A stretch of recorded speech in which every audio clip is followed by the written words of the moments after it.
राजधानी दिल्ली में लोकसभा चुनाव 2024 के लिए होने वाले मतदान में अब 2 हफ्तों से भी कम का समय बचा है। छठे चरण में 25 मई को होने वाले मतदान के लिए भारतीय जनता पार्टी और विपक्षी इंडिया गठबंधन दोनों ही जोर शोर से अपने पूरे दमखम से चुनाव प्रचार में लगी हुई है। इसी कड़ी में आज उत्तरी पूर्वी लोकसभा सीट से इंडिया गठबंधन के तहत कांग्रेस प्रत्याशी के उम्मीदवार कन्हैया कुमार ने बुराड़ी विधानसभा में पदयात्रा कर लोगों के बीच अपनी उपस्थिति दर्ज कराई और उनसे पार्टी और गठबंधन के समर्थन में वोट की अपील की। बुराड़ी विधानसभा में मुकुंदपुर से शुरू हुई पदयात्रा Maharana Pratap park, Mukundpur D block, Samta Vihar और राधा विहार के रास्ते जनता विहार में संपन्न हुई। इस पदयात्रा की खास बात ये रही कि इंडिया गठबंधन के दोनों ही दल यानी कांग्रेस के साथ आम आदमी पार्टी के कार्यकर्ता भी अपने अपने दलों के झंडे के साथ इस पदयात्रा में शामिल हुए और कांग्रेस प्रत्याशी कन्हैया कुमार का समर्थन कर जिंदाबाद के नारे लगाए। इस रैली के माध्यम से जहां कन्हैया कुमार ने बीजेपी के प्रत्याशी और 2 बार के सांसद मनोज तिवारी के सामने अपना दमखम दिखाया, तो वहीं इंडिया गठबंधन के तहत दोनों सहयोगी दल कांग्रेस और आम आदमी पार्टी के कार्यकर्ता में भी बेहतर तालमेल देखने को मिला। इस दौरान इंडिया गठबंधन से कांग्रेस के प्रत्याशी कन्हैया कुमार ने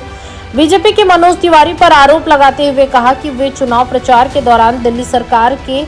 कामों को अपना काम बताकर लोगों के सामने पेश कर रहे हैं, जबकि हकीकत तो ये है कि मनोज तिवारी पूरे उत्तरी पूर्वी लोकसभा में कोई एक ऐसी पाठशाला नहीं दिखा सकते जहां उनके द्वारा कोई कार्य करवाया गया हो। कन्हैया ने कहा कि मनोज तिवारी ने पिछले 10 सालों में इस संसदीय क्षेत्र में कोई कार्य नहीं किया है और अब चुनाव के समय में दूसरी पार्टियों के कार्य को अपने कार्य बताकर जनता के सामने पेश कर रहे हैं और अपने प्रचार से ज्यादा विपक्ष के ऊपर निशाना साधते हुए आरोप प्रत्यारोप की राजनीति कर रहे हैं। कन्हैया कुमार ने कहा कि इस बार चुनाव राजनीतिक पार्टियों का नहीं बल्कि न्याय और अन्याय का चुनाव है, जिसमें न्याय की जीत होगी। उन्होंने उत्तर पूर्वी लोकसभा क्षेत्र के लोगों से अपील करते हुए कहा कि अपने भविष्य को सुधारने के लिए इस बार मतदान सोच समझकर करें और मतदान करने से पहले एक बार इस बात पर जरूर ध्यान दें कि पिछले 10 सालों में क्षेत्र में कितने विकास कार्य हुए। वहीं उन्होंने लोगों से अपने और गठबंधन के पक्ष में वोट करने की अपील करते हुए कहा